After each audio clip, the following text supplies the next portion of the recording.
The Story of Salome by Amelia B. Edwards and read by Christopher Halton.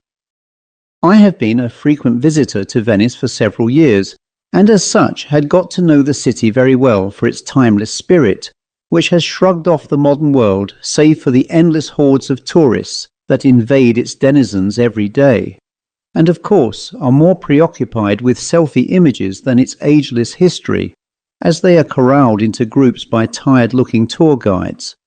I, on the other hand, prefer to be a solo traveller looking more to its less visited corners where the city slumbers out in the quietness of the day and seemingly oblivious to that manic army of day visitors anxious to fill their Instagram and Facebook pages with views that have been photographed millions of times since the invention of the camera. And it was in one less visited spot in the old Jewish quarter of the Giudecca that I came across my own Salome. She was very plainly dressed and devoid of makeup or other adornments, save for a Star of David on a chain around her neck, which was in keeping with her branch of the Jewish faith. She was the most naturally beautiful woman I had ever seen, despite her dowdy appearance, and she quietly sat on a public bench alone and staring into space. I was pretty mesmerized by her and her old-fashioned plain clothing, which from memory was a simple one-piece brown cloth dress with a matching scarf around her luxuriant black hair. But to cut to the chase, I wanted to seek her permission to take a photograph of her and fumbled in my bag for my camera. When I looked back to where she had been sitting, she was gone. So perhaps there is more truth than fiction to this story. The only difference is that I will never know. A few years ago, no matter how many, I, Harcourt Blunt, was travelling with my friend Coventry Turner, and it was on the steps of our hotel that I received from him the announcement that he was again in love. "I tell you, Blunt," said my fellow traveller, "she's the loveliest creature I ever beheld in my life." I laughed outright. "My dear fellow," I replied, "you've so often seen the loveliest creature you ever beheld in your life." "Aye, but I am in earnest now for the first time." "And you have so often been in earnest for the first time. Remember the innkeeper's daughter at Cologne? A pretty housemaid whom no training could have made presentable. Then there was the beautiful American at Interlaken. Yes, and the bella Marchesa at Prince Torlonia's ball. Not one of them worthy to be named in the same breath with my imperial Venetian. Come with me to the Merceria and be convinced. By taking a gondola to St. Mark's Place, we shall be there in a quarter of an hour." I went, and he raved of his new flame all the way. She was a Jewess. He would convert her. Her father kept a shop in the Merceria. What of that? He dealt only in costliest Oriental merchandise and was as rich as a Rothschild. As for any probable injury to his own prospects, why need he hesitate on that account? What were prospects when weighed against the happiness of one's whole life? Besides, he was not ambitious. He didn't care to go into Parliament. If his uncle, Sir Geoffrey, cut him off with a shilling, what then? He had a moderate independence of which no one living could deprive him, and what more could any reasonable man desire? I listened, smiled, and was silent. I knew Coventry Turner too well to attach the smallest degree of importance to anything that he might say or do in a matter of this kind. To be distractedly in love was his normal condition. We had been friends from boyhood, and since the time when he used to cherish a hopeless attachment to the young lady behind the counter of the tart shop at Harrow, I had never known him fancy-free for more than a few weeks at a time. He had gone through every phase of no less than 3 Grande's passions during the 5 months that we had now been travelling together, and having left Rome about 11 weeks before, with every hope laid waste, and a heart so broken that it could never by any possibility be put together again, he was now, according to the natural course of events, just ready to fall in love again. We landed at the Traghetto San Marco. It was a cloudless morning towards the middle of April, just 10 years ago. The ducal palace glowed in the hot sunshine. The boatmen were clustered, gossiping about the quay. The orange vendors were busy under the arches of the Piazzetta. The flaneurs were already eating ices and smoking cigarettes outside the cafes.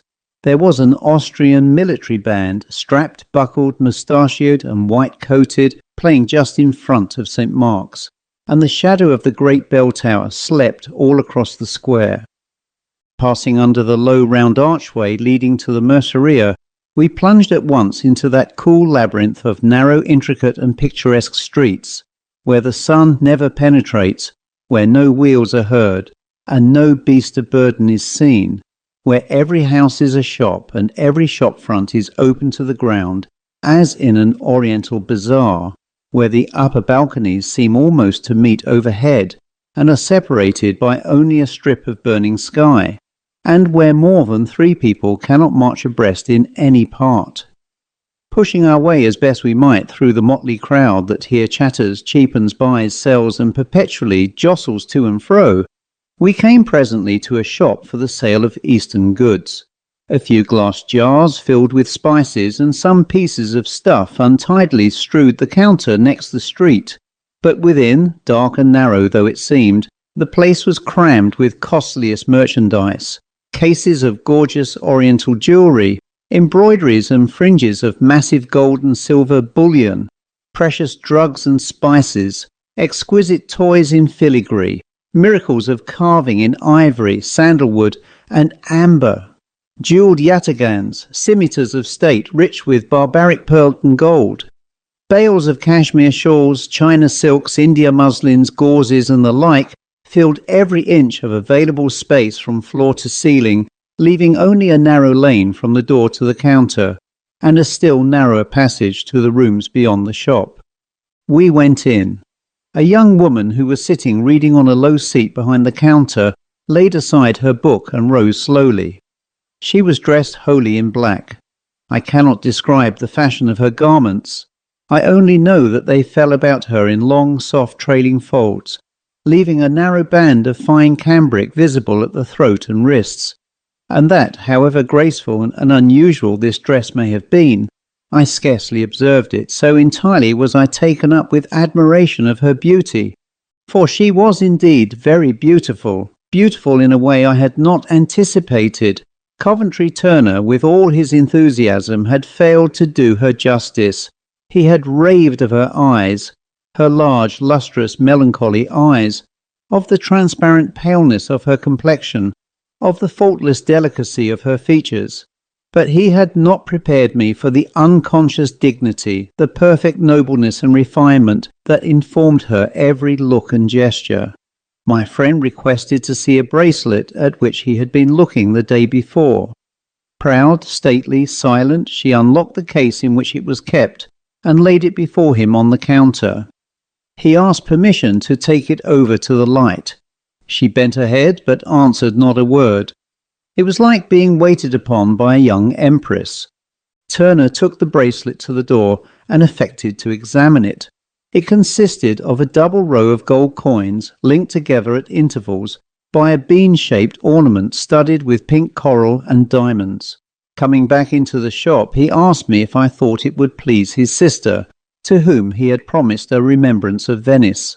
"It is a pretty trifle," I replied, "but surely a remembrance of Venice should be of Venetian manufacture. This, I suppose, is Turkish." The beautiful Jewess looked up. We spoke in English, but she understood and replied. "E Greco, signore," she said coldly. At this moment an old man came suddenly forward from some dark counting-house at the back, a grizzled, bearded, eager-eyed Shylock with a pen behind his ear. "Go in, Salome, go in, my daughter," he said hurriedly. "I will serve these gentlemen."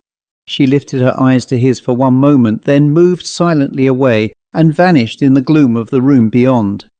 We saw her no more. We lingered a while looking over the contents of the jewel cases, but in vain.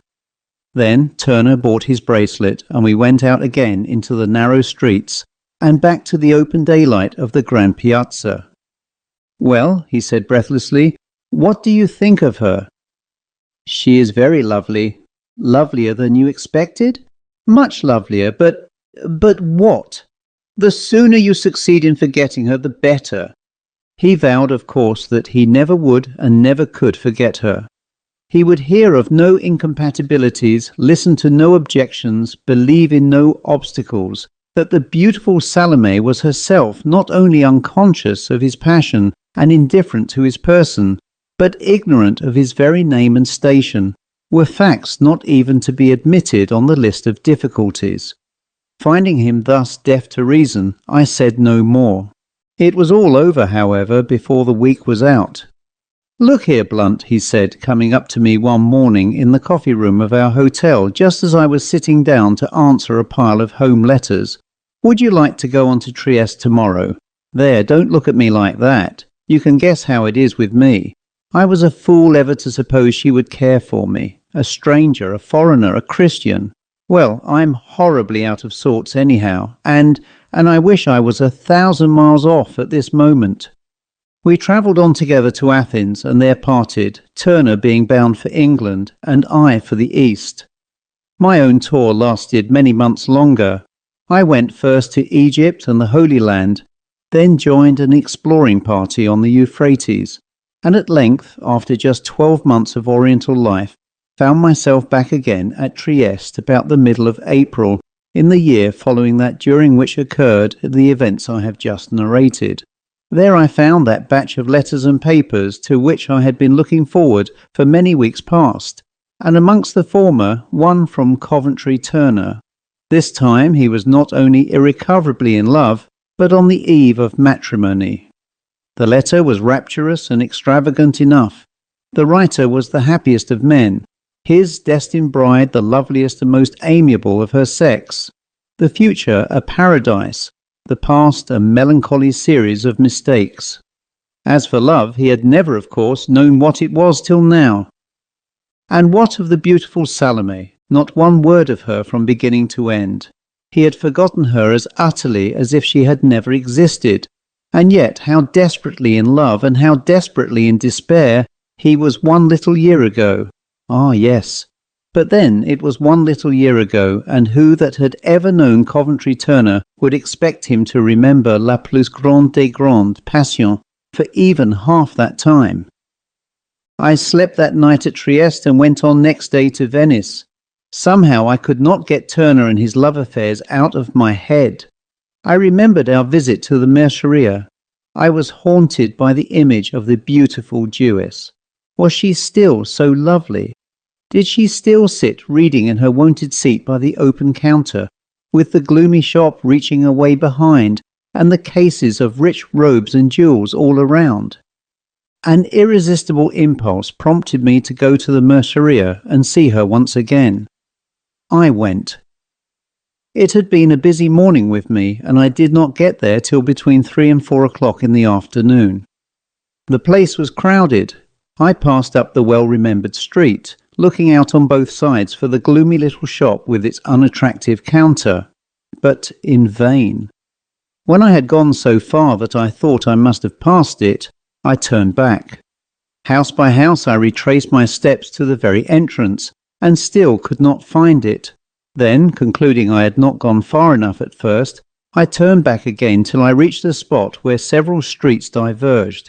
Here I came to a standstill, for beyond this point I knew I had not passed before. It was now evident that the Jew no longer occupied his former shop in the Merceria, and that my chance of discovering his whereabouts was exceedingly slender. I could not inquire of his successor because I could not identify the house. I found it impossible even to remember what trades were carried on by his neighbours on either side. I was ignorant of his very name. Convinced, therefore, of the inutility of making any further effort, I gave up the search, and comforted myself by reflecting that my own heart was not made of adamant, and that it was, perhaps, better for my peace not to see the beautiful Salome again. I was destined to see her again, however, and that ere many days had passed over my head. A year of more than ordinarily fatiguing Eastern travel had left me in need of rest, and I had resolved to allow myself a month's sketching in Venice and its neighbourhood before turning my face homeward. As, therefore, it is manifestly the first object of a sketcher to select his points of view, and as no more luxurious machine than a Venetian gondola was ever invented for the use of man, I proceeded to employ the first days of my stay in endless boatings to and fro, now exploring all manner of canals and canaletti, now rowing out in the direction of Murano, now making for the islands beyond San Pietro Castello, and in the course of these pilgrimages noting down an infinite number of picturesque sights and smoking an infinite number of cigarettes. It was, I think, about the 4th or 5th day of this pleasant work when my gondolier proposed to take me as far as the Lido. It wanted about 2 hours to sunset, and the great sandbank lay not more than 3 or 4 miles away. So I gave the word, and in another moment we had changed our route and were gliding farther and farther from Venice at each dip of the oar. Then the long, dull, distant ridge that had all day bounded the shallow horizon rose gradually above the placid level of the lagoon, assumed a more broken outline, resolved itself into hillocks and hollows of tawny sand, showed here and there a patch of parched grass and tangled brake, and looked like the coast of some inhospitable desert, beyond which no traveller might penetrate. My boatman made straight for a spot where some stakes at the water's edge gave a token of a landing place, and here, though with some difficulty for the tide was low, ran the gondola aground. I landed. My first step was among graves. "È il cimitero giudaico, signore," said my gondolier, with a touch of his cap. "The Jewish cemetery, the ghetto of the dead." I remembered now to have read or heard long since how the Venetian Jews, cut off in death as in life from the neighbourhood of their Christian rulers, had been buried from immemorial time upon this desolate waste. I stooped to examine the headstone at my feet. It was but a shattered fragment, crusted over with yellow lichens, and eaten away by the salt sea air. I passed on to the next and the next. Some were completely matted over with weeds and brambles. Some were half buried in the drifting sand. Of some only a corner remained above the surface. Here and there a name, a date, a fragment of emblematic carving or part of a Hebrew inscription was yet legible, but all were more or less broken and effaced. Wandering on thus among graves and hillocks, ascending at every step and passing some 3 or 4 glassy pools overgrown with gaunt-looking reeds, I presently found that I had reached the central and most elevated part of the Lido, and that I commanded an uninterrupted view on every side. On the one hand lay the broad silent lagoon bounded by Venice and the Euganean hills, on the other stealing up in long lazy folds and breaking noiselessly against the endless shore, the blue Adriatic. An old man gathering shells on the seaward side, a distant gondola on the lagoon, were the only signs of life for miles around.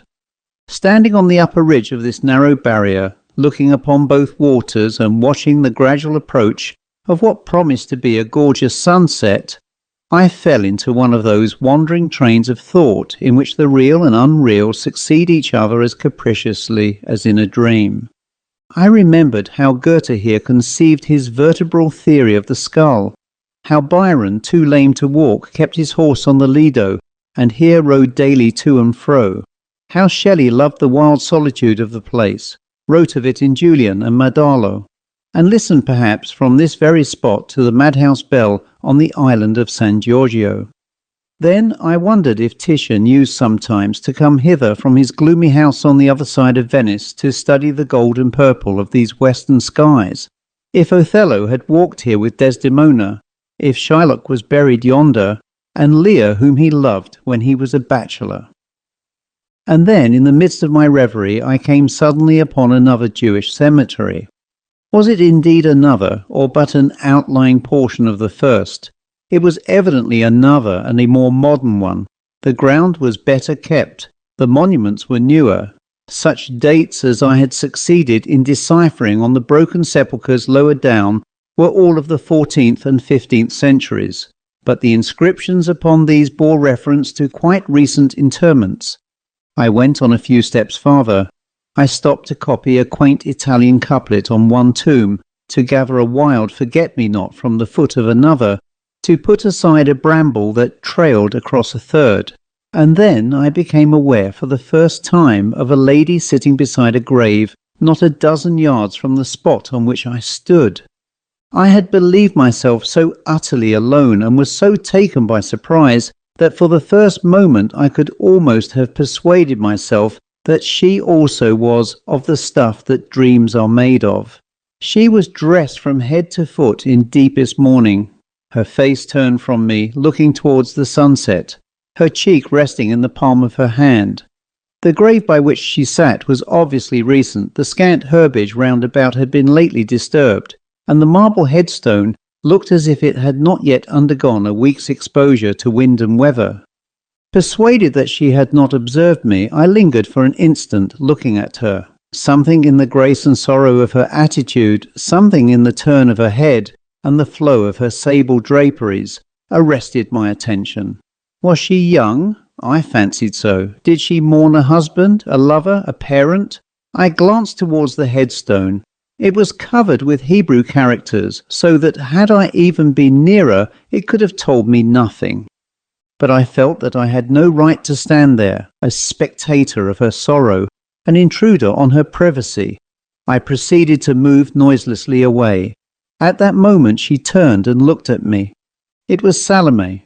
Salome, pale and worn as from some deep and wasting grief, but more beautiful, if that could be, than ever. Beautiful with a still more spiritual beauty than of old, with cheeks so wan and eyes so unutterably bright and solemn that my very heart seemed to stand still as I looked upon them. For 1 second I paused, half fancying, half hoping that there was recognition in her glance, then, not daring to look or linger longer, turned away. When I had gone far enough to do so without discourtesy, I stopped and looked back. She had resumed her former attitude and was gazing over towards Venice and the setting sun. The stone by which she watched was not more motionless. The sun went down in glory.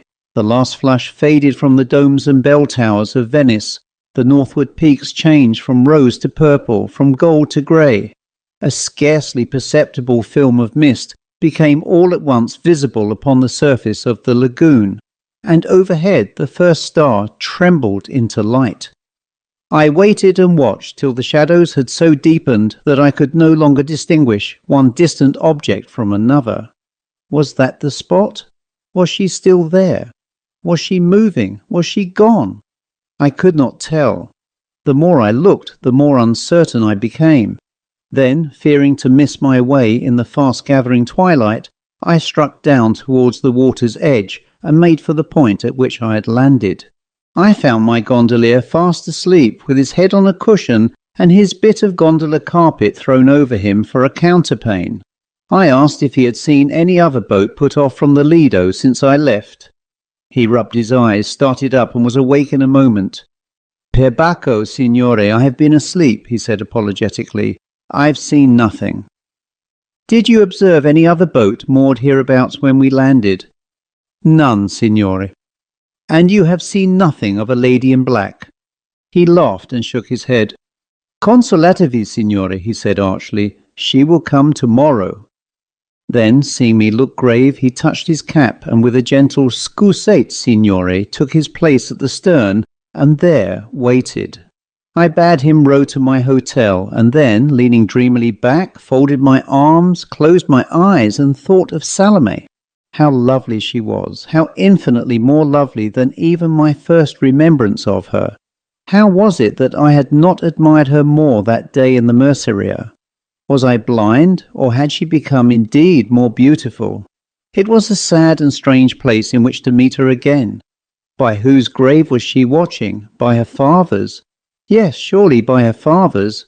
He was an old man when I saw him, and in the course of nature had not long to live. He was dead. Hence my unavailing search in the Merceria. He was dead. His shop was let to another occupant. His stock in trade was sold and dispersed. And Salome, was she left alone? Had she no mother, no brother, no lover? Would her eyes have had that look of speechless woe in them if she had any very near or dear tie left on earth? Then I thought of Coventry Turner and his approaching marriage. Had he ever really loved her? I doubted it. True love, saith an old song, can ne'er forget. But he had forgotten, as though the past had been a dream, and yet he was in earnest while it lasted, would have risked all for her sake if she would have listened to him. Ah, if she had listened to him. And then I remembered that he had never told me the particulars of that affair. Did she herself reject him, or did he lay his suit before her father? And was he rejected only because he was a Christian? I had never cared to ask these things while we were together, but now I would have given the best hunter in my stables to know every minute detail connected with the matter. Pondering thus, travelling over the same ground again and again, wondering whether she remembered me, whether she was poor, whether she was indeed alone in the world, how long the old man had been dead, and 100 other things of the same kind, I scarcely noticed how the watery miles glided past, or how the night closed in. One question, however, recurred oftener than any other. How was I to see her again? I arrived at my hotel, I dined at the table d'hôte, I strolled out after dinner to my favourite café in the piazza, I dropped in for half an hour at the Fenice and heard one act of an extremely poor opera. I came home restless, uneasy, wakeful, and sitting for hours before my bedroom fire asked myself the same perpetual question. How was I to see her again? Fairly tired out at last, I fell asleep in my chair, and when I awoke the sun was shining upon my window. I started to my feet. I had it now. It flashed upon me as if it came with the sunlight. I had but to go again to the cemetery, copy the inscription upon the old man's tomb, ask my learned friend, Professor Nicolai of Padua, to translate it for me, and then, once in possession of names and dates, the rest would be easy. In less than an hour I was once more on my way to the Lido. I took a rubbing of the stone. It was the quickest way and the surest, for I knew that in Hebrew everything depended on the pointing of the characters, and I feared to trust my own untutored skill. This done, I hastened back, wrote my letter to the professor, and dispatched both letter and rubbing by the midday train. The professor was not a prompt man. On the contrary, he was a preeminently slow man, dreamy, indolent, buried in Oriental lore. From any other correspondent one might have looked for a reply in the course of the morrow, but from Nicolai of Padua it would have been folly to expect one under 2 or 3 days. And in the meanwhile, there were churches and palaces to be seen, sketches to be made, letters of introduction to be delivered. It was at all events of no use to be impatient.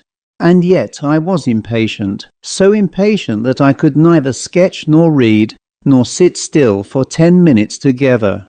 Possessed by an uncontrollable restlessness, I wandered from gallery to gallery, from palace to palace, from church to church. The imprisonment of even a gondola was irksome to me. I was, as it were, impelled to be moving and doing, and even so the day seemed endless. The next was even worse. There was just the possibility of a reply from Padua, and the knowledge of that possibility unsettled me for the day. Having watched and waited for every post from 8 to 4, I went down to the traghetto of St. Mark's, and was there hailed by my accustomed gondolier. He touched his cap and waited for orders. "Where to, signore?" he asked, finding that I remained silent. "To the Lido." It was an irresistible temptation, and I yielded to it, but I yielded in opposition to my judgment. I knew that I ought not to haunt the place. I had resolved that I would not. And yet I went. Going along, I told myself that I had only come to reconnoitre. It was not unlikely that she might be going to the same spot about the same hour as before, and in that case I might overtake her gondola by the way, or find it moored somewhere along the shore. At all events, I was determined not to land. But we met no gondola beyond San Pietro Castello, saw no sign of one along the shore. The afternoon was far advanced, the sun was near going down. We had the lagoon and the Lido to ourselves. My boatman made for the same landing place, and moored his gondola to the same stake as before. He took it for granted that I meant to land, and I landed. After all, however, it was evident that Salome could not be there, in which case I was guilty of no intrusion. I might stroll in the direction of the cemetery, taking care to avoid her, if she were anywhere about, and keeping well away from that part where I had last seen her. So I broke another resolve and went up towards the top of the Lido. Again I came to the salt pools and the reeds, again stood with the sea upon my left hand and the lagoon upon my right, and the endless sandbank reaching on for miles between the two. Yonder lay the new cemetery. Standing thus, I overlooked every foot of the ground. I could even distinguish the headstone of which I had taken a rubbing the morning before. There was no living thing in sight. I was, to all appearance, as utterly alone as Enoch Arden on his desert island. Then I strolled on a little nearer and a little nearer still, and then, contrary to all my determinations, I found myself standing upon the very spot beside the very grave which I had made up my mind on no account to approach. The sun was now just going down, had gone down indeed behind a bank of golden-edged cumuli, and was flooding earth, sea, and sky with crimson. It was at this hour that I saw her. It was upon this spot that she was sitting. A few scant blades of grass had sprung up here and there upon the grave. Her dress must have touched them as she sat there, her dress, perhaps her hand. I gathered one and laid it carefully between the leaves of my notebook. At last I turned to go, and turning, met her face to face. She was distant about 6 yards and advancing slowly towards the spot on which I was standing. Her head drooped slightly forward, her hands were clasped together, her eyes were fixed upon the ground. It was the attitude of a nun. Startled, confused, scarcely knowing what I did, I took off my hat and drew aside to let her pass.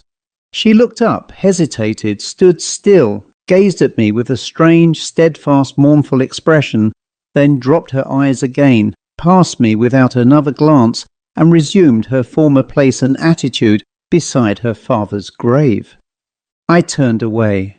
I would have given worlds to speak to her, but I had not dared, and the opportunity was gone. Yet I might have spoken. She looked at me with so strange and piteous an expression in her eyes, continued looking at me as long as one might have counted 5. I might have spoken. I surely might have spoken. And now, now it was impossible. She had fallen into the old thoughtful attitude with her cheek resting on her hand. Her thoughts were far away. She had forgotten my very presence. I went back to the shore, more disturbed and uneasy than ever. I spent all the remaining daylight in rowing up and down the margin of the Lido, looking for her gondola, hoping at all events to see her put off, to follow her perhaps across the waste of waters. But the dusk came quickly on, and then darkness, and I left at last without having seen any farther sign or token of her presence. Lying awake that night, tossing uneasily upon my bed, and thinking over the incidents of the last few days, I found myself perpetually recurring to that long, steady, sorrowful gaze which she fixed upon me in the cemetery. The more I thought of it, the more I seemed to feel that there was in it some deeper meaning than I, in my confusion, had observed at the time. It was such a strange look, a look almost of entreaty, of asking for help or sympathy, like the dumb appeal in the eyes of a sick animal. Could this really be? What, after all, more possible than that, left alone in the world, with, perhaps, not a single male relation to advise her, she found herself in some position of present difficulty and knew not where to turn for help. All this might well be. She had even, perhaps, some instinctive feeling that she might trust me. Ah, if she would indeed trust me. I had hoped to receive my Paduan letter by the morning delivery, but morning and afternoon went by as before, and still no letter came. As the day began to decline, I was again on my way to the Lido, this time for the purpose and with the intention of speaking to her. I landed and went direct to the cemetery. It had been a dull day. Lagoon and sky were both one uniform leaden grey, and a mist hung over Venice. I saw her from the moment I reached the upper ridge. She was walking to and fro among the graves, like a stately shadow. I had felt confident somehow that she would be there, and now, for some reason that I could not have defined for my life, I felt equally confident that she expected me. Trembling and eager, yet half dreading the moment when she should discover my presence, I hastened on, printing the loose sand at every noiseless step. A few moments more, and I should overtake her, speak to her, hear the music of her voice, that music which I remembered so well, though a year had gone by since I last heard it.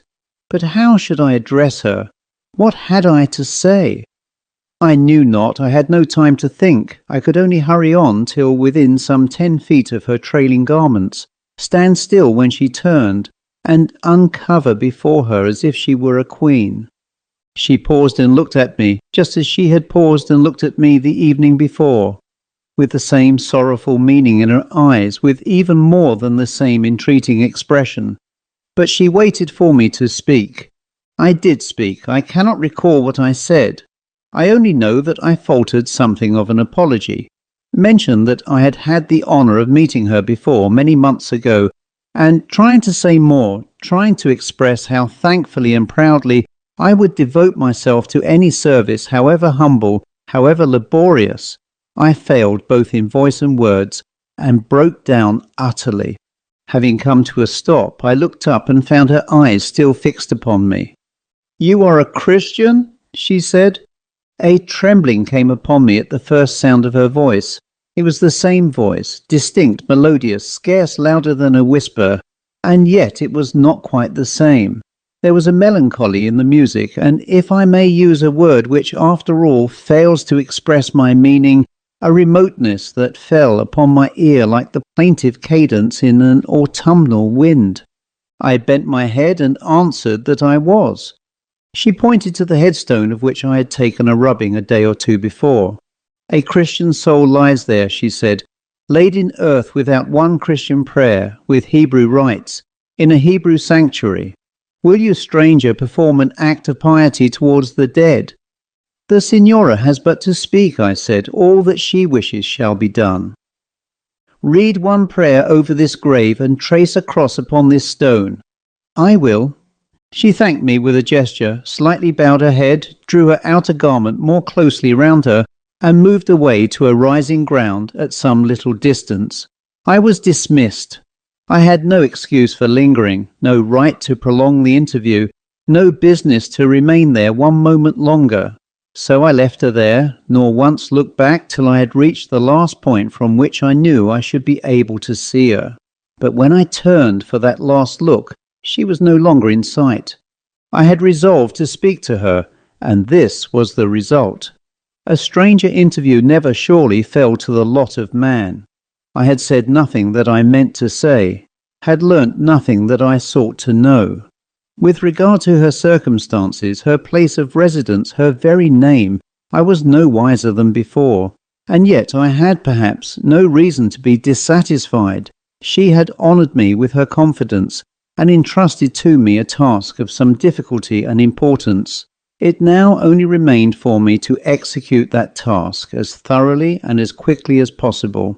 That done, I might fairly hope to win some place in her remembrance, by and by perhaps in her esteem. Meanwhile, the old question rose again. Whose grave could it be? I had settled this matter so conclusively in my own mind from the first that I could scarcely believe even now that it was not her father's. Yet that he should have died a secret convert to Christianity was incredible. Whose grave could it be? A lover's, a Christian lover's? Alas, it might be. Or a sister's. In either of these cases, it was more than probable that Salome was herself a convert. But I had no time to waste in conjecture. I must act, and act promptly.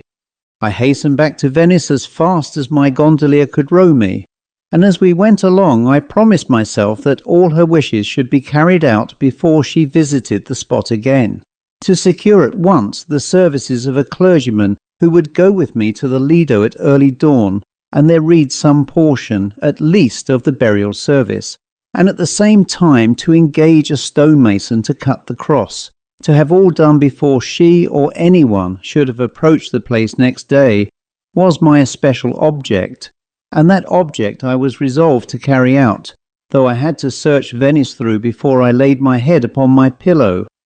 I found a clergyman without difficulty. He was a young man occupying rooms in the same hotel and on the same floor as myself. I had met him each day at the table d'hôte and conversed with him once or twice in the reading room. He was a North Countryman, had not long since taken orders, and was both gentlemanly and obliging. He promised in the readiest manner to do all that I required, and to breakfast with me at 6 next morning, in order that we might reach the cemetery by 8. To find my stonemason, however, was not so easy, and yet I went to work methodically enough. I began with the Venetian directory, then copied a list of stonemasons' names and addresses, then took a gondola at Do Remi and started upon my voyage of discovery. But a night's voyage of discovery among the intricate back canaletti of Venice is no very easy and no very safe enterprise. Narrow, tortuous, densely populated, often blocked by huge hay, wood and provision barges, almost wholly unlighted, and so perplexingly alike that no mere novice in Venetian topography need ever hope to distinguish one from another, they baffle the very gondoliers and are a terra incognita to all but the dwellers therein. I succeeded, however, in finding 3 of the places entered on my list.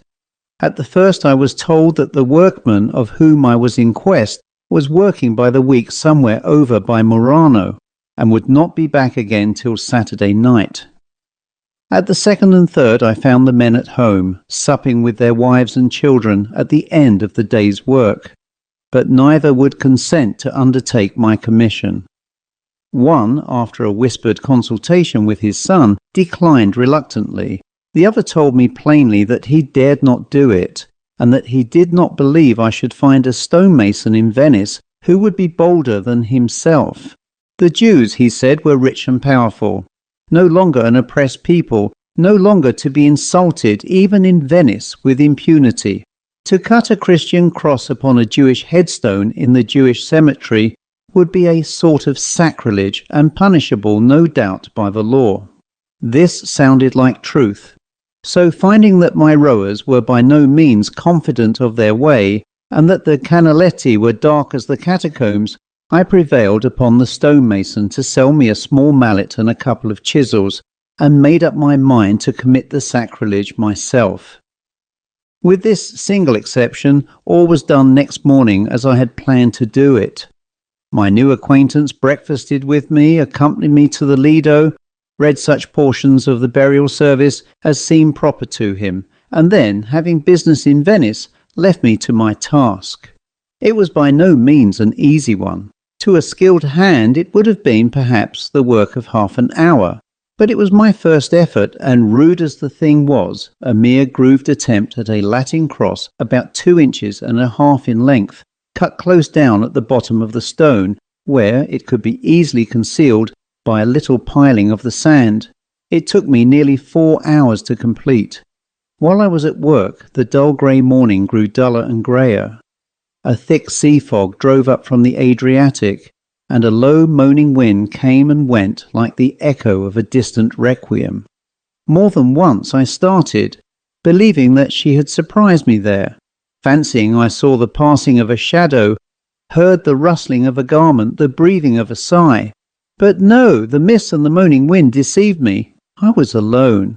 When at length I got back to my hotel, it was just 2 o'clock.